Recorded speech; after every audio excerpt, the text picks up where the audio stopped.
Un saludo para todos y bienvenidos a una nueva entrega de Vida Coherente Responde desde la caja de Pandora. Hace 15 minutos llegó una pregunta sobre la relación entre el Antiguo y el Nuevo Testamento, que es una de nuestras especialidades, pero quiero decirles que vamos a tener que poner un límite de tiempo, por lo menos 2 horas antes, porque yo todos los datos los cotejo, a ver si son correctos. Todos saben que Vida Coherente tiene una cosmovisión 100% fundamentada. 100% fundamentada. Hay una cantidad de cosas que yo no digo no existen o no creo en eso, no. Yo digo, no tengo las pruebas suficientes. Listo. Si ustedes son felices, así, siguiendo con eso, sigan con eso. Yo no tengo pruebas suficientes, por lo tanto, no entra en mi cosmovisión. En la cosmovisión Vida Coherente hay 0 creencia, cerito creencia. Son todas pruebas.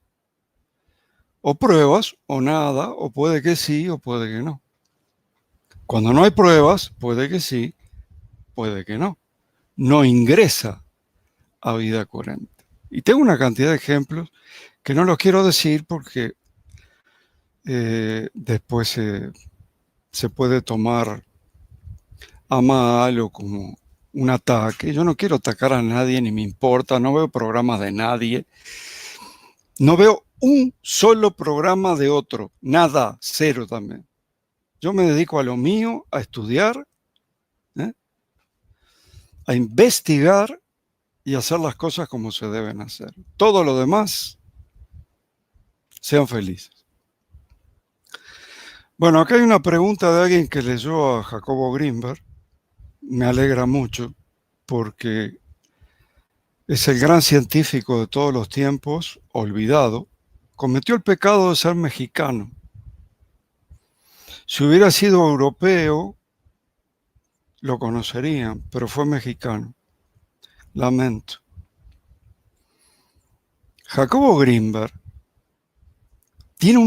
inventó un experimento, concibió un experimento que prueba sin ninguna duda que todo es uno y que todos somos uno. O sea que el panpsiquismo siempre fue correcto. Pero ni más ni menos. Todo es conciencia, decía él. Esto es conciencia.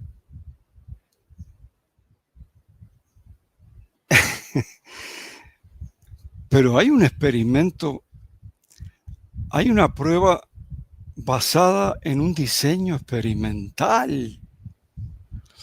Y el diseño experimental no es ver una cosa nada más.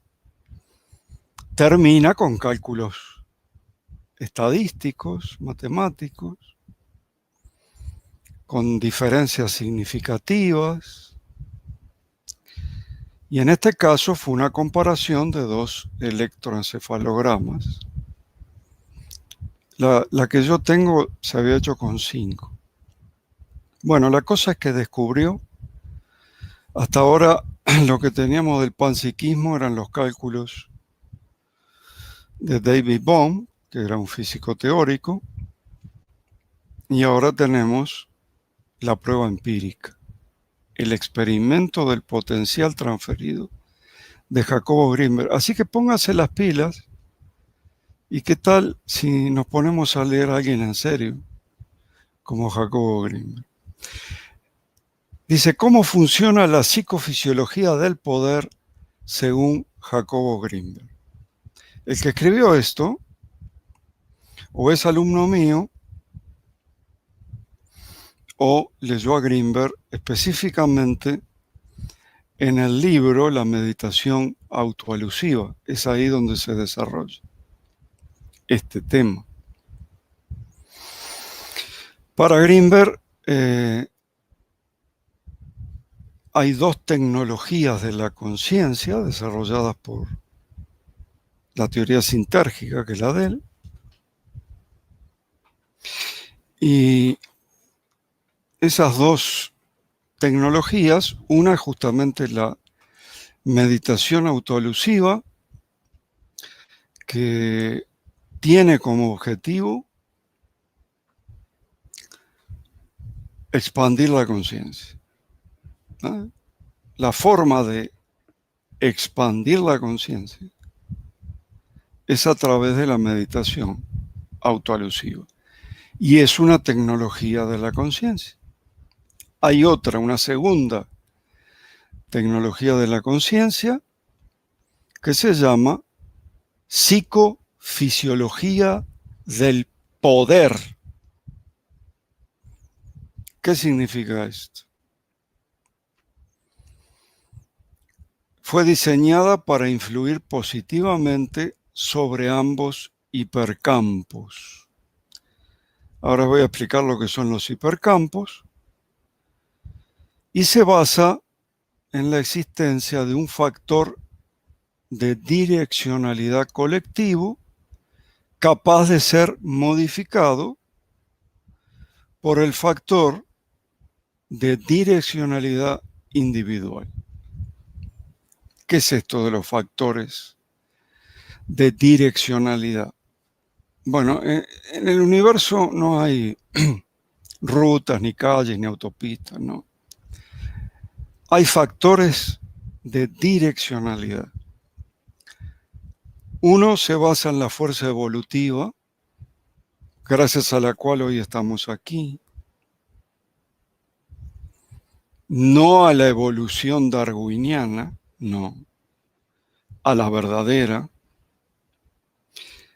Y el otro factor de direccionalidad responde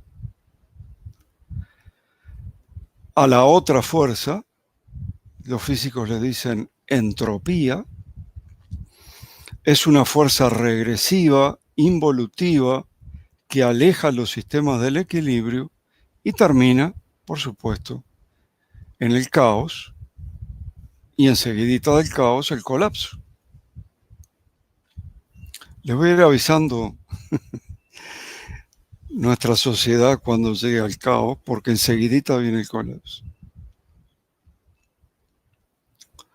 Entonces, ¿qué es esto? ¿Qué poder tengo? ¿Qué poder tenemos cada uno de nosotros?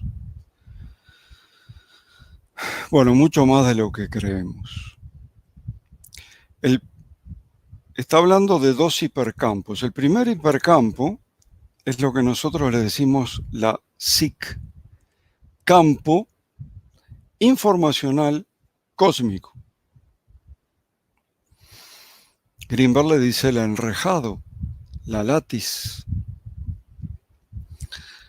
Se supone que allí, dentro del espacio-tiempo, está toda la información que fue, que es y también que será, a menos que se cambie de línea de tiempo.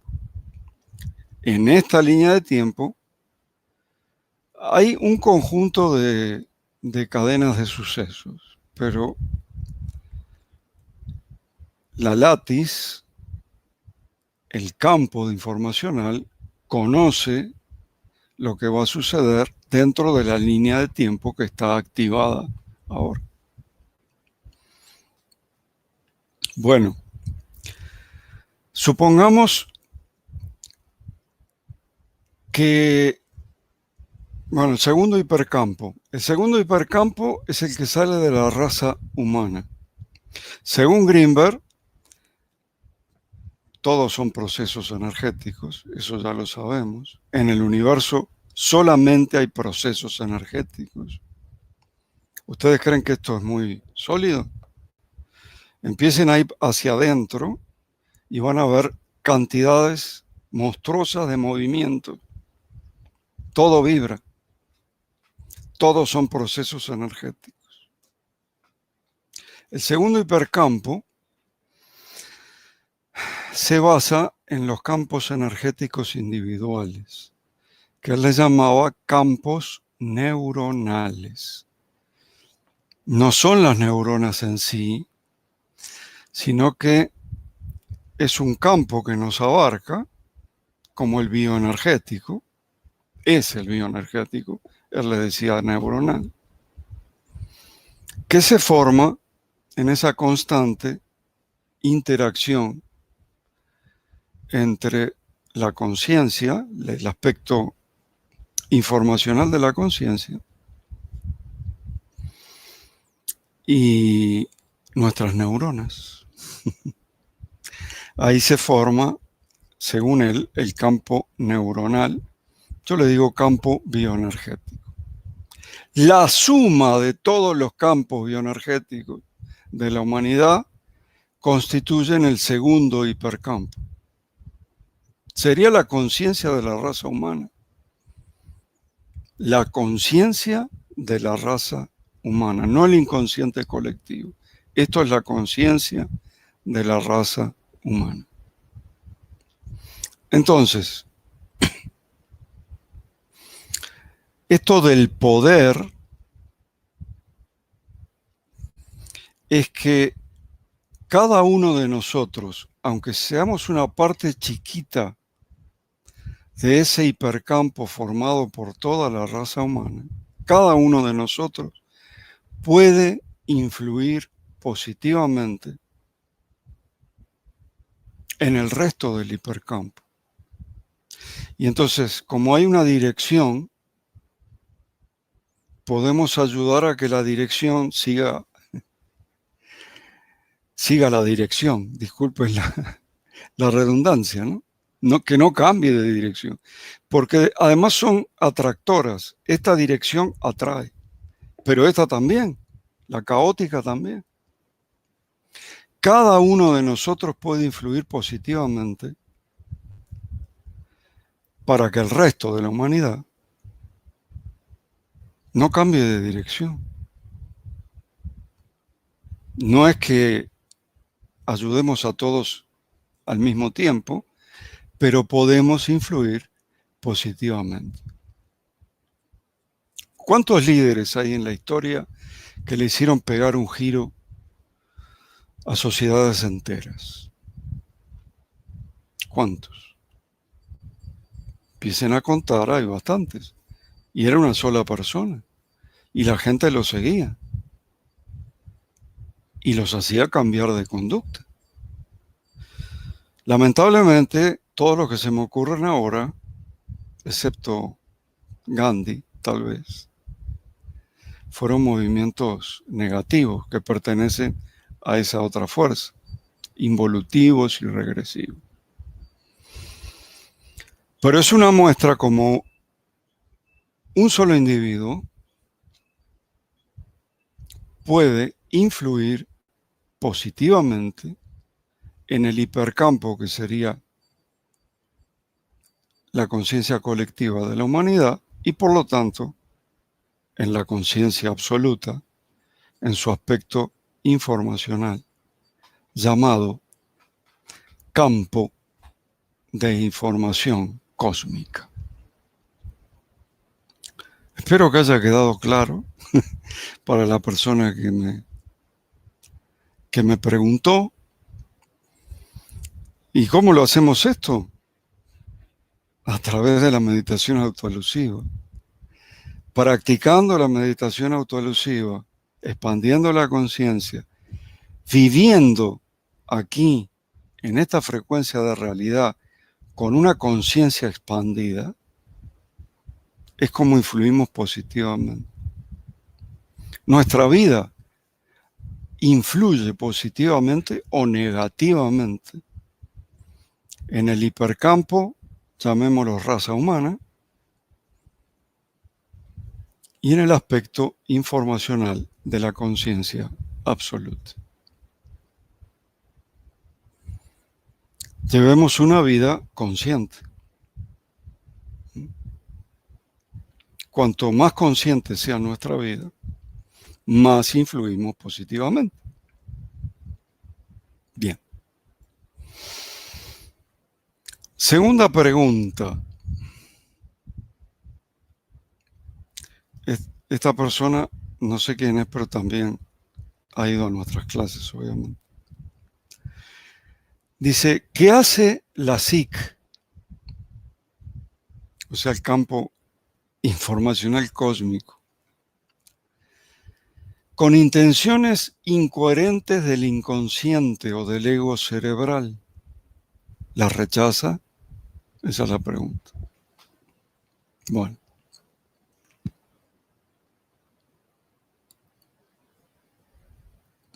¿Se acuerdan cómo era la manifestación? Yo envío una intención. Esa intención pega, por así decirlo,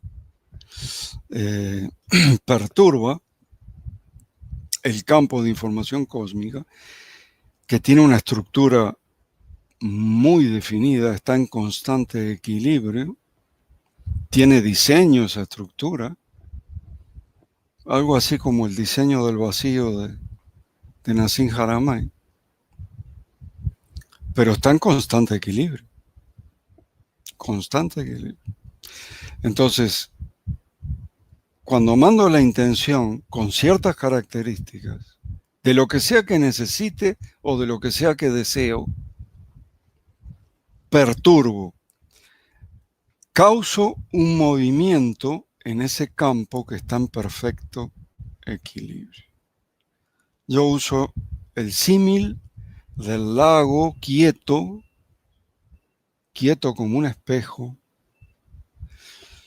y entonces alguien tira una piedra y empiezan los círculos concéntricos. Luego otra, luego otra, luego otra. Y los círculos se empiezan a pegar entre sí y a hacer olas de información. Hay una instancia que está en ese campo mismo que se llama el atractor extraño. No importa ahora lo que lo que hace es ordenar toda esa información en sistemas. Si no, no la podríamos descodificar nosotros. Entonces, viene ya ordenada, viene ya con parámetros y con todo lo que necesitamos. Regresa, la capta el campo nuestro, individual, el campo bioenergético, y para hacer las cosas fáciles, luego la proyecta. No es exactamente proyectar, no es exactamente proyectar. Pero para no complicar las cosas, yo lo que le asigno a toda esa, o sea, es cierto lo que dicen los, pero pasa que esa es la 3. La respuesta a esta termina, esa intención incoherente no llega, no perturba. ¿Sí? ¿Me explico? Porque para que llegue y para que perturbe, tiene que tener coherencia y alta frecuencia. Si esa intención es incoherente y no tiene alta frecuencia, no perturba. El campo informacional sigue igualito. Pero yo no había dicho que los egos crean y manifiestan cosas. Sí, lo dije. Y lo afirmo. Solo que el mecanismo no es por ahí. No es conciencial. Es simplemente electromagnético. Nosotros estamos cubiertos de campos electromagnéticos. El planeta Tierra también tiene campos tiene todo un campo que nos defiende de las eyecciones solares, campo geomagnético que se llama. Y todos los egos de cada uno de los individuos de la raza humana están conectados entre sí y pueden enviar información a través del campo geomagnético. Se podría usar positivamente, como hace el Instituto Matemáticas del Corazón, para mandar información coherente. Yo lo dudo mucho, porque estamos en una realidad donde la incoherencia tiene más peso que la coherencia. Entonces lo dudo mucho. El año pasado nosotros probamos hacer grupos a ver si podíamos trabajar con esta tecnología, que es una tecnología energética creada por este Instituto Matemáticas del Corazón de California. Se llama Iniciativa de Coherencia Global. Y quiero decirles que fue un fracaso total. O sea, esos grupos, en lugar de mandar información coherente, mandaban cualquier cosa. Algunos contaditos funcionaban bien. Pero ahora lo que hacemos directamente es ir a la conciencia, reunirnos, reunir a la familia, que básicamente son los miembros de Vida Coherente. Y entonces decretamos, por ejemplo, todos juntos, pero en el ámbito de la conciencia, no en el campo geomagnético. Hay una gran diferencia. Una gran diferencia. La respuesta a la 2 es que la intención incoherente no llega al SIC, al campo de información cósmica. La tercera, la leo textual. Si nada existe fuera de la mente, todo el universo con sus galaxias, planetas y la vida animal y vegetal en nuestro planeta Tierra, ¿solo existen en nuestra mente? ¿O solo los objetos que nosotros, los humanos, creamos para nuestra existencia en el mundo material son los que existen en nuestra mente? Acá hay que aclarar alguna cosa. La neurociencia actual jamás habló de la nada y jamás habló de la mente. Lo que la neurociencia dijo es que no hay objetos fuera del cerebro, no que hay nada. El no ser no existe. Ellos agregan, bueno, habrá energía, información, pero más de allí no van. ¿Ok?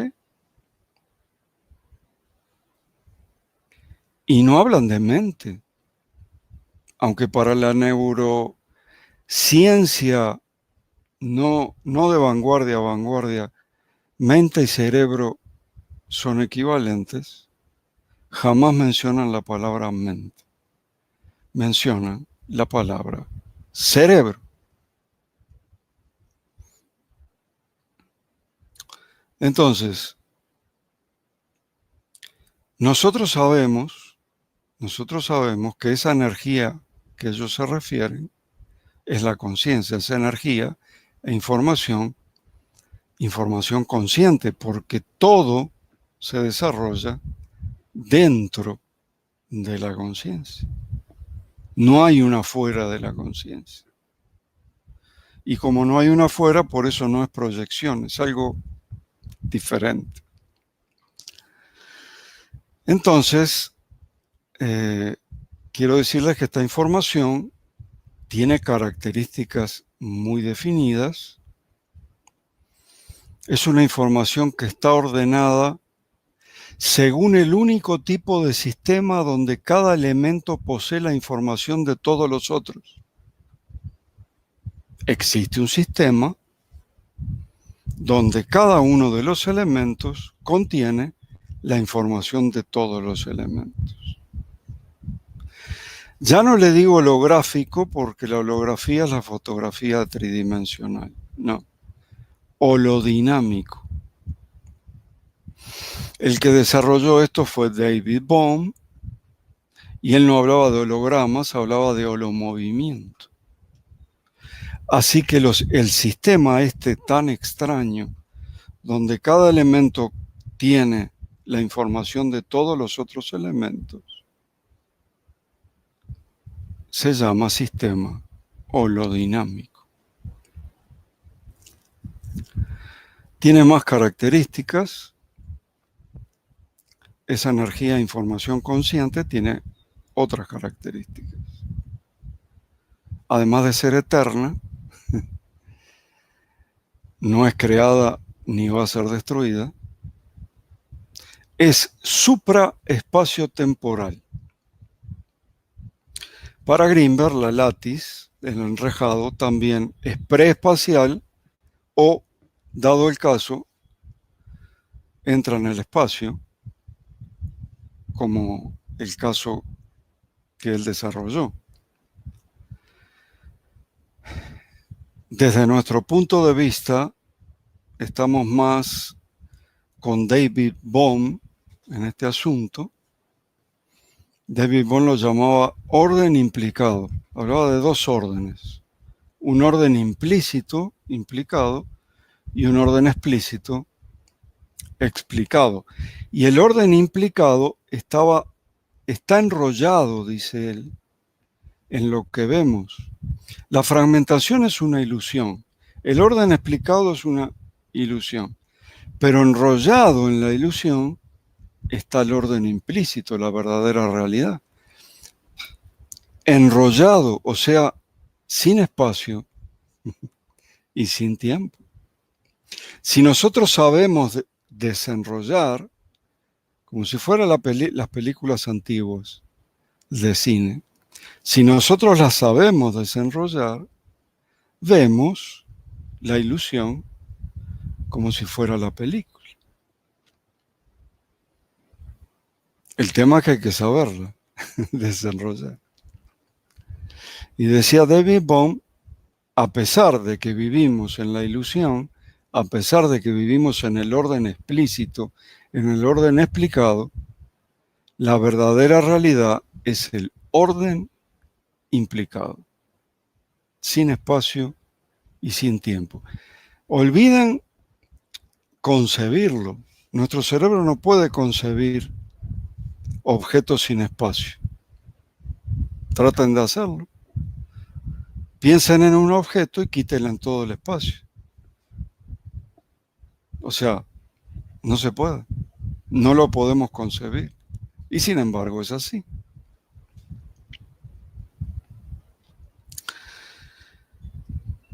Cuando nosotros estamos... de paso quiero decirles algo sobre esta pregunta. Esta pregunta está motivada por el problema del tamaño.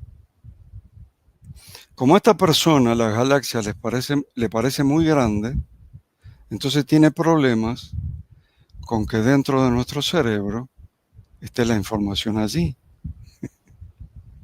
Porque considera que las galaxias son muy grandes.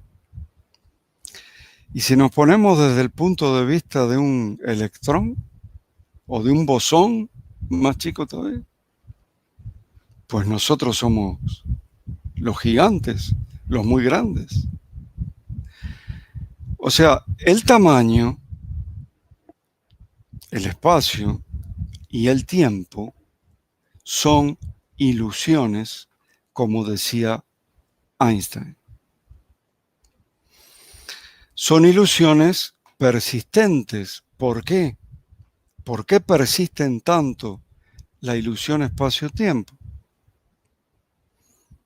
De paso, el cerebro está diseñado con zonas de pasado, de presente y de futuro. En algún momento usábamos bien eso. ¿Por qué es tan persistente? Porque para experimentar cualquier cosa, yo necesito agregarle espacio y tiempo. Piensen en los sueños oníricos, por ejemplo. Piensen. Los sueños oníricos sacan la información del inconsciente. Pero a esa información que me manda el inconsciente, yo le tengo que poner un espacio y un tiempo. Si no, no tengo el sueño. Ahora, ese espacio y ese tiempo son súper relativos. Si yo estoy soñando que estoy escalando el monte Everest, la montaña más grande del planeta, ¿ustedes creen que el monte Everest está dentro de mi cabeza, de mi cráneo? Obvio que no. Eso es una ilusión espacial que yo le agregué para tener una experiencia onírica.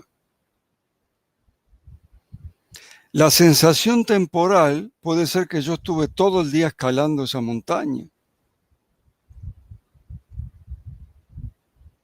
Y a veces los sueños oníricos son unos poquitos segundos. Y para mí pasó todo el día. O sea, son sensaciones relativas a lo que yo pretendo experimentar. A la información que me llega del campo informacional, le agrego espacio-tiempo y tengo la experiencia. Por eso es tan persistente. No se olviden, yo he soñado varias veces porque me gusta mucho la natación, me gusta mucho la playa. He soñado muchas veces que iba en un barco por un océano enorme. Cuando me despierto, ¿dónde va ese océano?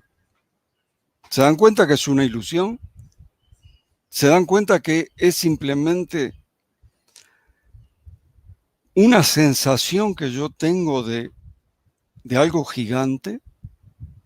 No existe en sí mismo. Eso es en los sueños. Y en mi realidad cotidiana es igual. En mi realidad cotidiana es igual. Mando la intención, estoy hablando ahora de manifestar. Ya les expliqué, perturbo el campo de información, el campo de información me devuelve la información necesaria, el cerebro la procesa, la descodifica y vamos a decir, la proyecta y yo tengo mi experiencia perceptual diaria. ¿Para qué sirve esto? Sirve porque aunque todos ven más o menos lo mismo, o sea, un teléfono, ustedes no lo confunden con una mesa ni con un perro, sino que es un teléfono. Aunque este teléfono me lo haya regalado mi papá antes de morir y entonces significa para mí lo más extraordinario y es el mejor recuerdo que tengo de él y le pongo toda una carga emocional. Es un teléfono, no deja de ser un teléfono. ¿Por qué todos ven un teléfono allí? Porque todos recibimos la misma información. A eso que proyectamos, sí le podemos dar los matices que nosotros queremos. Allí está, en los matices que nosotros le agregamos, allí está la flexibilidad de nuestra experiencia cotidiana, perceptual. Muy bien, espero que no se sigan asustando por los tamaños que nosotros creemos que son muy grandes. No tiene nada que ver eso con la verdadera realidad. La verdadera realidad no tiene espacio y no tiene tiempo. Bueno, la cuarta, ¿tenías alguna?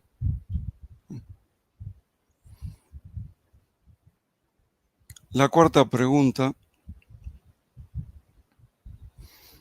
en algún otro programa les voy a explicar por qué no es proyectar y cómo funciona el proceso, que se llama resonancia adaptativa de fase conjugada, pero no quiero complicar las cosas.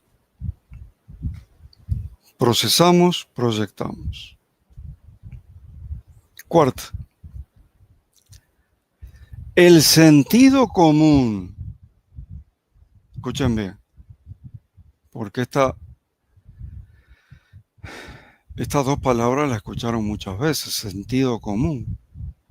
A esta persona le falta sentido común. ¿Y cómo sabe? Bueno, me lo dice el sentido común. Entonces, el sentido común se puede catalogar como una decisión tomada desde la conciencia o es el inconsciente que interviene.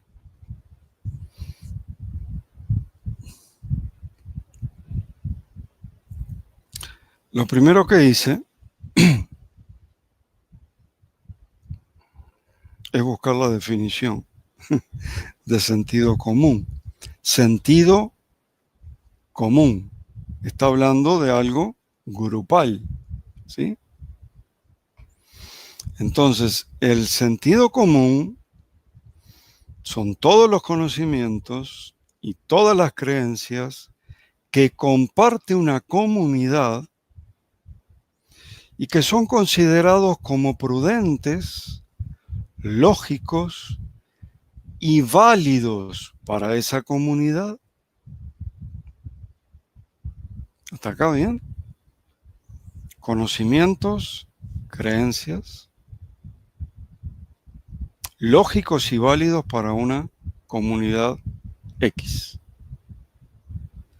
Se trata de la capacidad natural, entre comillas, de juzgar acontecimientos y eventos de forma razonable. Ahora me viene una pregunta a mí. ¿Razonable respecto a quién? Y es razonable con respecto al sistema, mi estimado. Por lo tanto, es imposible que el sentido común provenga de la conciencia. Las afirmaciones que provienen de la conciencia parecen locura para el sentido común y para las comunidades. Por ejemplo, y disculpen, siempre pongo el mismo ejemplo. Para cualquier sociedad, para cualquier comunidad, es muy bueno estudiar mucho, prepararse, y luego de estudiar mucho, ya doctorado no te alcanza, postdoctorado. Después que hiciste un postdoctorado, ya, ahora sí, estás preparado para ir a trabajar y trabajar y trabajar y trabajar y trabajar. ¿Para qué? Para obtener una cosa que se llama dinero y comprar lo que necesites. Desde la conciencia, desde mi corazón te puedo decir que esa persona, hablemos de una persona X, es un buen esclavo. Es un buen esclavo, porque estudió hasta el máximo nivel que se puede ahora, postdoctoral, y luego se puso a trabajar. Nunca le van a pagar de acuerdo a la cantidad que estudió, nunca.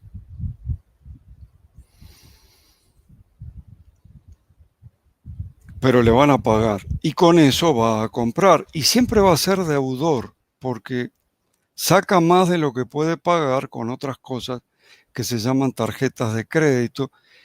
Y está todo pensado para que siempre seas deudor. Eso no puede salir de la conciencia. Imposible. La conciencia te va a decir, oye, ¿sabes qué? Eres un esclavo. ¿Cuándo te vas a independizar? Me imagino que este que estudió un postdoctorado trabajará en una universidad donde hay un rector. ¿Cuándo te vas a independizar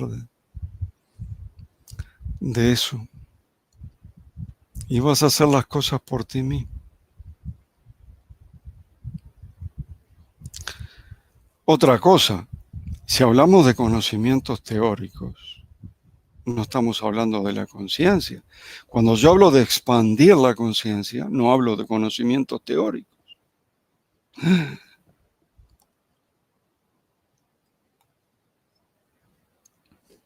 Muchos creen que vida coherente es pura teoría, porque hablo de pruebas científicas.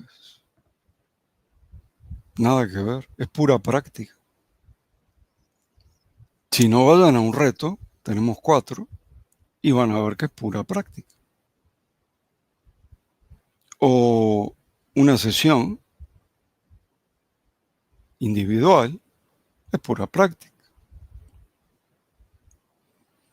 En los talleres hay una mezcla porque un mínimo de teoría necesitamos.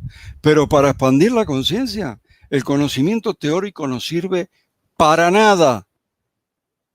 Lo pueden tirar. Teóricamente, una persona que no sabe leer ni escribir puede expandir su conciencia. Con eso les dije todo.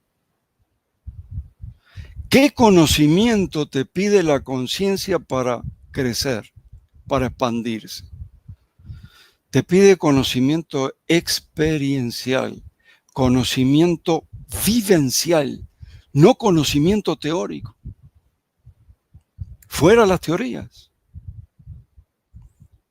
Yo lo que no busco, yo no estoy todo el día buscando teorías, yo busco pruebas, por favor. Y no todas las pruebas son toda una teoría. A veces una prueba es un vestigio indiscutible, o sea, un vestigio que no se puede discutir. ¿No? Entonces tienen que vivir,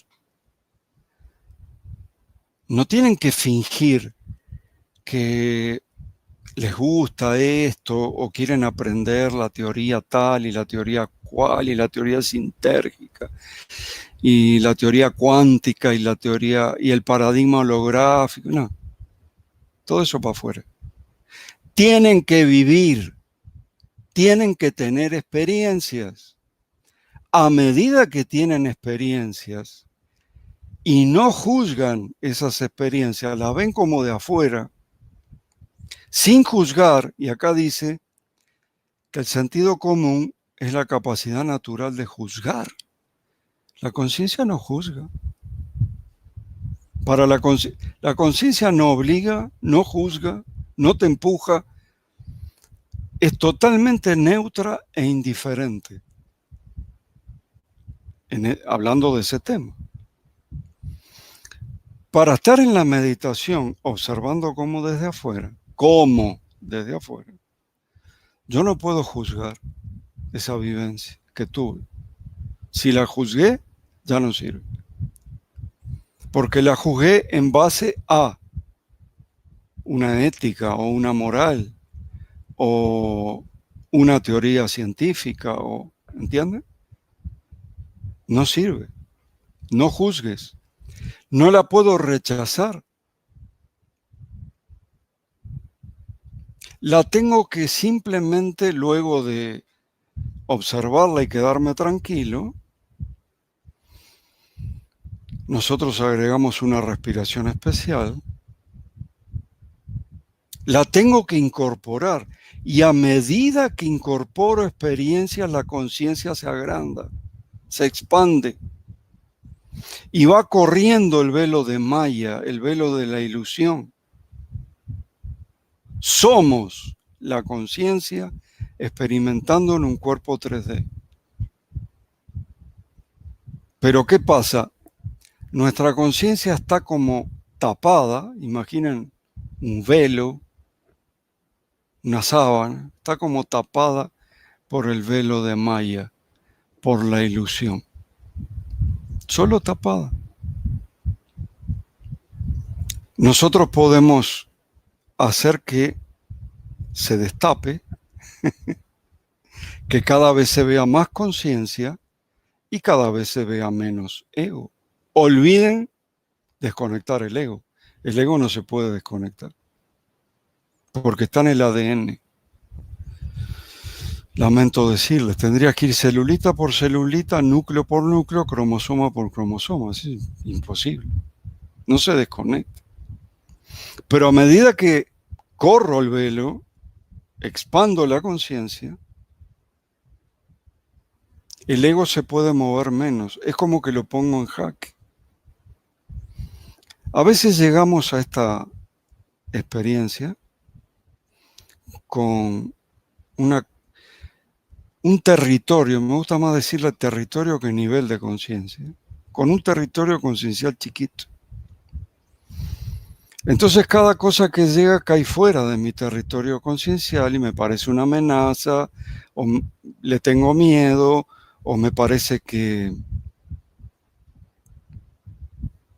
están en mi contra. No es así, pero mi territorio es chiquito. Entonces todo cae afuera. A medida que expando la conciencia, las cosas empiezan a caer adentro. Y empiezo por no juzgarlas. Sigo por no rechazarlas. Sigo por incorporar. Y como todos somos uno, y esto lo desarrolló ni más ni menos que el que descubrió el experimento que demuestra que todos somos uno, y todo es uno, también dice que me sirven las experiencias de otro para expandir mi conciencia. Muy bien. Así que creo que el sentido común te está llevando otro concepto del que tenías con el sentido común. Las creencias, porque además dice, el sentido común son los conocimientos y las creencias. En la conciencia no hay ninguna creencia. Sí es todo. Panpsiquismo, todo es mente. ¿Qué creencia puede tener? Mente tomada en sentido amplio, ¿no? Como conciencia. ¿Qué creencia necesita la conciencia? Si es todo.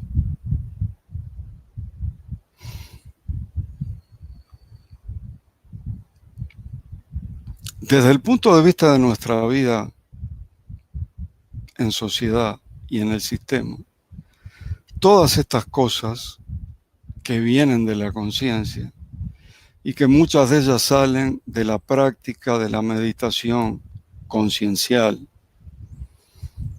Nosotros no tenemos solo meditaciones de tipo control mental, y control mental, siempre aclaro, significa poner al gigantesco inconsciente de nuestra parte, sino que tenemos una meditación conciencial, que es la meditación autoalusiva de Jacobo Grinberg. Muchas cosas se aclaran allí. ¿Sí?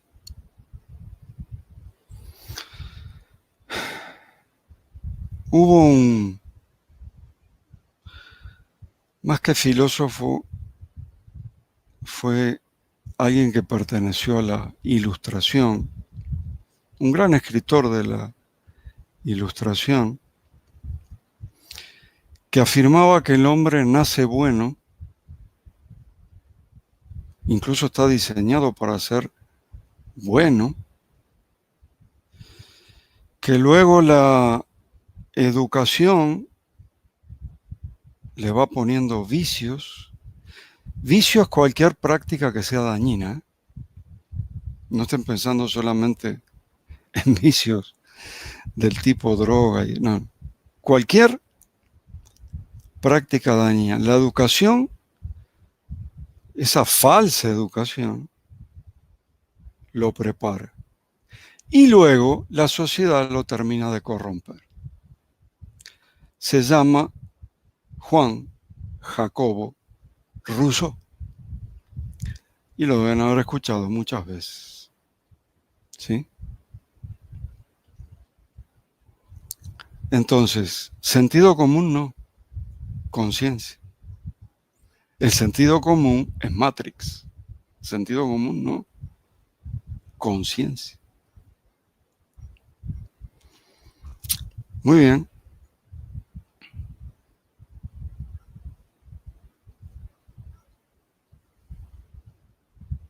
De paso, el sentido común lo recibes de vivir en el sistema.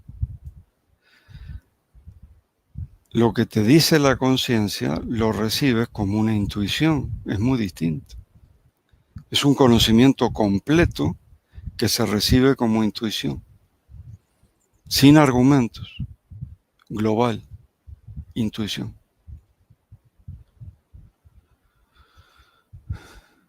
Y cuando pones en práctica lo que te dice la conciencia, lo que sientes es certeza y libertad. Libertad real y certeza plena.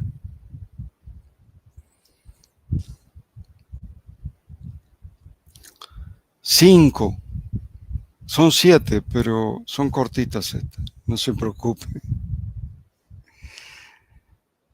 Se puede salir de la Matrix una vez alcanzada la masa crítica, como en el caso del centésimo mono. Sí, se puede. Solo que el centésimo mono ya quedó para la historia. Allí se hablaba de una masa crítica del 1% de la población. Puede ser que funcione con los monos, pero con nosotros, el doctor en física teórica John Hailing demostró que la verdadera masa crítica es la raíz cuadrada del 1% de una población. Muchísimo menos, pero muchísimo, muchísimo. Estamos pasando de millones a miles. Son menos de 9.000 todavía. Pero ¿qué pasa con esos menos de 9.000? Tienen que tener un detalle, que no es un detalle, es una tremenda cosa. Tienen que tener vínculos afectivos. ¿Cómo? No es que todos somos uno, sí, todos somos uno, pero en esta frecuencia de realidad tenemos que entrelazarnos otra vez. O sea, cuando hacen el experimento del entrelazamiento cuántico, lo que decía David Bohm es cierto. La velocidad de la señal tiene que ser infinita. Todo ya estaba conectado. No es que viaje de A a B. Sin embargo, cuando se hace el experimento, se ve. En esta frecuencia de realidad se ve. Y para hacer el experimento, dos partículas tuvieron que estar juntas primero. Después las separo y después las veo entrelazadas. Con los seres humanos pasa lo mismo.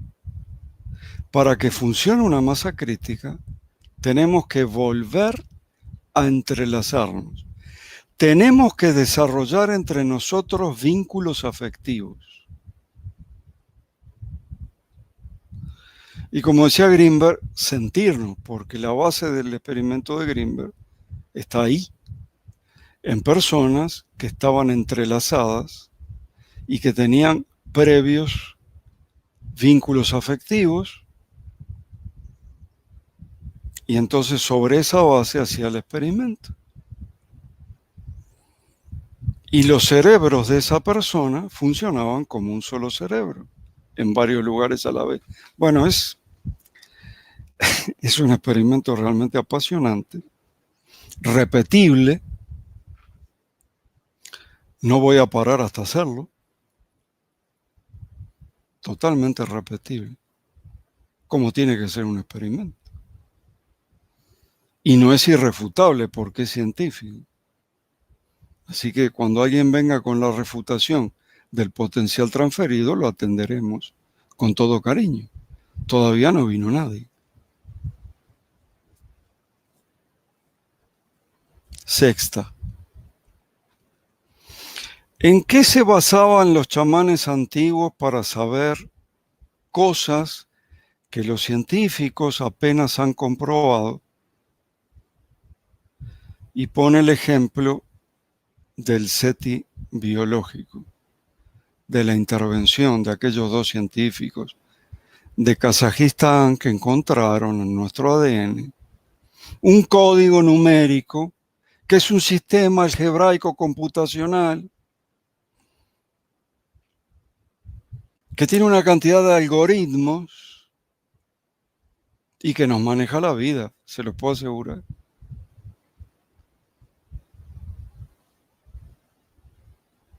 Después fue que yo, porque primero leí toda la obra de Castaneda.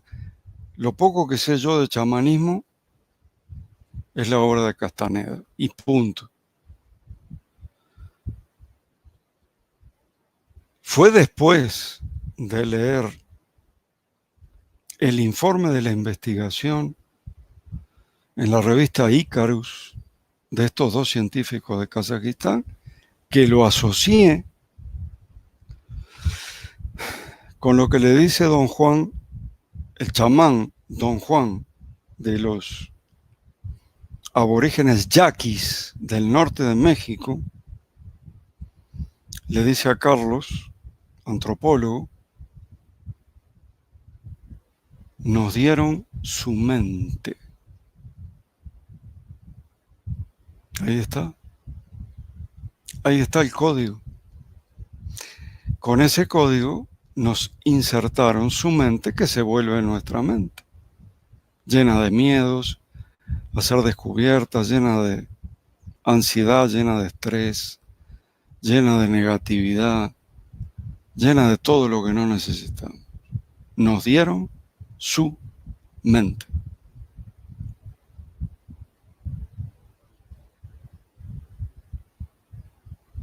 Y después me empecé a enterar que todas las líneas chamánicas antiguas habían hablado de que somos una raza intervenida. Todas. Pero tienen que ser muy antiguas.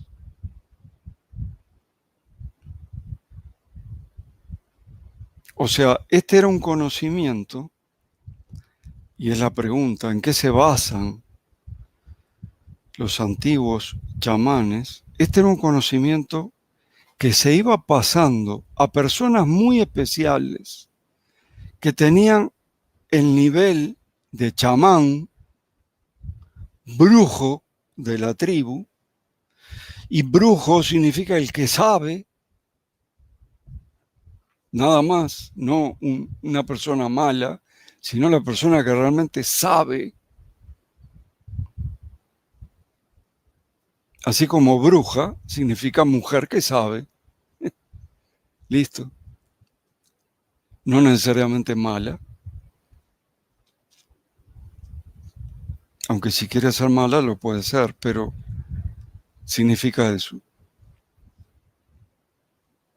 Al menos hasta donde investigué yo. No investigué mucho ni de chamanes ni de brujos. No investigué mucho. Pero lo que sé por don Juan es que estas eran tradiciones orales que se pasaban de chamán a chamán. Incluso la iniciación de ese chamán tenía varios días de preparación con todos estos conocimientos, que no lo sabía el resto, lo sabían los chamanes. Entonces, es una forma de ir pasando conocimientos oralmente sin deformar,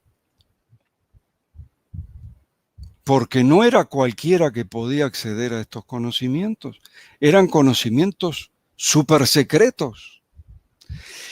Y para soltar un conocimiento hacia la humanidad se reunía todo el consejo de los abuelos y ahí decidían si iban a liberar ese conocimiento o no. En eso se basan los chamanes, en una tradición impecable, en una tradición que es muy difícil que se equivoque, de chamán en chamán. Milenarias, tradiciones milenarias. Y la séptima y última, sobre el libre albedrío del cerebro, que yo dije muchas veces que no tenemos desde el cerebro libre albedrío porque la decisión la toma el inconsciente, mucho antes. Cuando me doy cuenta ya es tarde, ya estoy haciendo lo que no quería hacer. Y ya estoy diciendo lo que no quería decir.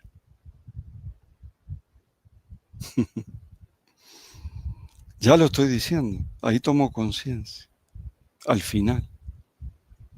La pobre y pequeñita conciencia activada que tengo en el cerebro. El que decide es el inconsciente. Y eso nos quitó el libre albedrío desde el cerebro. Pero desde la conciencia somos totalmente libres. No solamente libre albedrío, que es elegir entre esto y esto. No, somos totalmente libres. Desde la conciencia, desde nuestro verdadero yo. Dice esta persona, ¿qué pasa si decidimos nosotros antes? Antes que tengamos que tomar esa decisión o antes de la reacción, porque el cerebro se maneja básicamente con estímulo-respuesta. El cerebro reacciona. Estímulo-respuesta, estímulo-respuesta, estímulo-respuesta.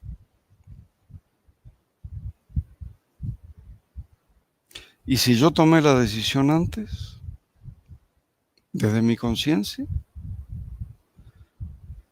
Pues en teoría todo te saldría bien, siempre y cuando te aferres a esa decisión que habías tomado, orientado por tu conciencia. El problema es que rara vez se da, porque llegado el momento, generalmente ganan los instintos, las emociones cerebrales y cualquier otra cosa, menos aquello que habías decidido, orientado por la conciencia. En la práctica, sí, está bien. Si tú te tomas en serio esto, estás orientado por la conciencia y tomas una decisión seria, cuando llegue el momento, te va a ir muy bien, no va a pasar nada, no vas a reaccionar. Pero no pasa así en la mayoría de los casos. Por eso tenemos que tratar de vivir la mayor cantidad de tiempo posible desde la conciencia y sobre todo decidir. Acá tenemos una supercomputadora cuántica, súper. Úsala para trabajar, úsala para investigar, úsala para estudiar, úsala para escribir, pero decides desde la conciencia a través del corazón, que está directamente conectado. Muy bien. Muchas gracias. Sigan con las preguntas. Ya tenemos una para el dominguero. El que hizo esa pregunta puede comprar, ¿no?, el curso. Está el curso grabado de la verdad sobre la Biblia, muy accesible. Y ahí se va a llevar varios sustos sobre la Biblia, Antiguo y Nuevo Testamento. Ahí se va a dar cuenta por qué el Dios del Antiguo Testamento era tan rudo y el del Nuevo Testamento era tan bueno. Curso La verdad sobre la Biblia lo tenemos grabado y lo vamos a repetir en el 2020, por supuesto. Muchas gracias y que estén todos muy bien.